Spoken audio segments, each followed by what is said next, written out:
Let me give you the 4 major lessons in life to learn. Here's 4 majors.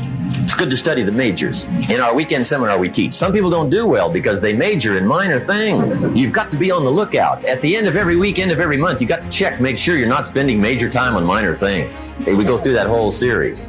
Majors and minors. Now, let me give you 2 phrases before we get to the 4 majors. This will set it up and you'll see where I'm going. 2 key phrases for your notes. Here's the first one. Life and business is like the changing seasons. That's the first phrase. Life and business is like the changing seasons. One of the best ways to describe life, it's like the seasons. Frank Sinatra sings, life is like the seasons. Now here's the second phrase, very important.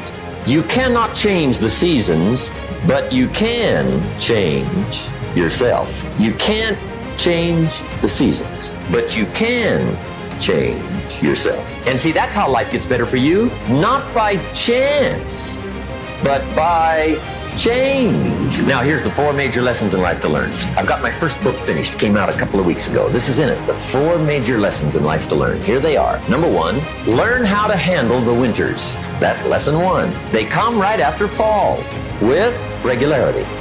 Some are long and some are short and some are hard and some are easy, but they keep coming. You must learn to handle the nights. They come right after days. You must learn to handle difficulty. It comes right after opportunity. You must learn to handle recessions. They always follow progressions. For the last 6,000, see, it isn't going to change. The lesson you must learn is how to handle it. And there's all kinds of winters, right? The winter when you can't figure it out. The winter when it all goes smash. The winter when it turns belly up. The winter when it won't work, when you've run out of money and you've got a broken heart. See, those are winter times. There's all kinds. Economic winters, social winters, personal winters. When your heart is smashed in 1,000 pieces and the nights are unusually long, your prayers seem to go no higher than your head. It's wintertime. Barbra Streisand sings, "It used to be so natural to talk about forever, but used to be's don't count anymore. They just lay on the floor till we sweep them away. You don't sing me love songs, and you don't say you need me, and you don't bring me flowers anymore." A song of winter. But see, the disappointments come. Those are normal. That's part of life. But the question is, how do you handle it? How do you handle the coming winters and the disappointments and the downtimes? Well, you can't get rid of January by tearing it off the calendar. But here's what you can do. You can get stronger, you can get wiser, and you can get better. The winters won't change, but you can. And that's how life changes for you. See, before I understood, when it was winter, I used to wish it was summer. I didn't understand. When it was hard, I used to wish it was easy. I didn't know. And then Mr. Schoaf gave me a part of his very unique philosophy when he said, "Don't wish it was easier, wish you were better." See, that triggered my whole life change. Don't wish for less problems, wish for more skills. Don't wish for less challenge, wish for more wisdom. That's the key. So that's lesson 1, learn how to handle the winters. Here's lesson 2, learn how to take advantage of the spring. That's the second one. Spring is called opportunity. And spring follows winter. What a great place for it. If you were going to put it somewhere, that'd be the place to put it, right after winter. And pray tell, how often does spring follow winter? Every year with regularity, 6,000. You can almost count on it. See, opportunity always comes. Days follow nights. Isn't that terrific? Opportunity follows difficulty. But here's what you must learn to do. Underline these 2 words in that key phrase. Take advantage. Underline those 2. You must learn to take advantage of the spring. See, just because spring rolls around is no sign you're going to look good come fall. You gotta do something with it. In fact, you have to get good at one of 2 things in life. Planting in the spring or begging in the fall. Or get somebody to do it for you. See, those are about the only alternatives. Now here's what else you must do. Take advantage of the springs quickly, because there's only a few. Just a handful of springs have been handed to each of us. They don't come forever. Life is fairly brief. So you got to read every book you can get your hands on what to do with your springs while they're here. And take advantage, they soon run out. The Beatles wrote, "Life is so short." And for John Lennon, it was extra short. But life is brief. Elton John sings, "She lived her life like a candle in the wind."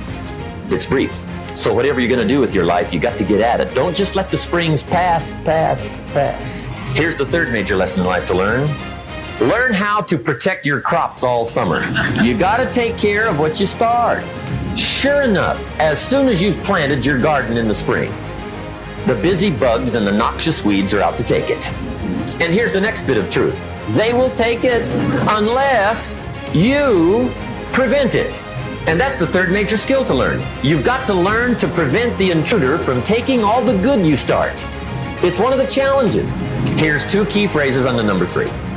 First one, all good will be attacked on this planet. Maybe not the next one we get to, but on this one, all good will be attacked. Every garden will be invaded. Not to think so is naive. And here's the second phrase. All values must be defended.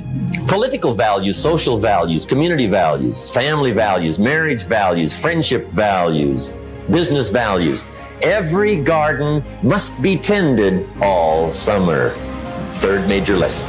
Now here's number 4. Fourth major lesson in life to learn. Learn how to reap in the fall without complaint.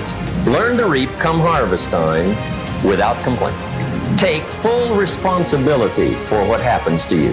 It's one of the highest forms of human maturity, accepting full responsibility. It's the day you know you've passed from childhood to adulthood, the day you accept full responsibility. And another note, learn to reap in the fall without apology.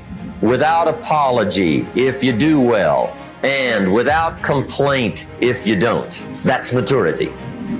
I used to have that long list of reasons why I wasn't doing well. To explain. You got to explain, right? Otherwise you're going to look bad. I used to have this funny list called Reasons for Not Looking Good. I used to blame the government. I mean, you can believe that or not. It was at the top of my list. I had a lecture second to none. The government. That was on my list. I used to blame taxes. Look what you got left after they take everything. And they expect you to do well. That was on my list. Prices, that one's easy, right? You walk into the supermarket with $20, come out with a little half bag. So I had that on the list. I used to blame the weather. I blamed the traffic. I used to blame my car. I blamed the manufacturers. I used to blame the company. I blamed company policy. I used to blame the training program. I blamed my negative relatives. They were always putting me down. I blame my cynical neighbors. They're just selfish, looking out for themselves. Won't loan you money? They were on my list. I used to blame the economy. I blamed the community. That's a pretty good list for not doing well, isn't it? I thought it was good. I'll never forget one day. Mr. Schoaf is very kind, but he was also very blunt, and this was no exception. And I'm glad he was blunt. There's a lot of things I'd have missed if he hadn't have been blunt. One day, with sort of a curious look on his face, he said, "Jim, just out of curiosity, tell me, how come you haven't done well up until now?" Excellent question. I thought, well, so I won't look too bad, I'll go through my list. And this list I just gave you, I put that on him. And he was very patient. He let me go through the whole thing, the government, the weather. I went through this whole thing. When I finished, he looked my list over very carefully. He said, "Mr. Rohn, big problem with your list. You ain't on it." How brilliant. When I went to work for him a few months later, I learned very quickly to tear up my list, reasons for not doing well, and I threw it away. And I got me a fresh piece of paper. And I put one word on it. Me. There's a Black Heritage spiritual that says, "It's not my mother nor my father, nor my brother nor my sister, but it's me, oh Lord, standing in the need of prayer."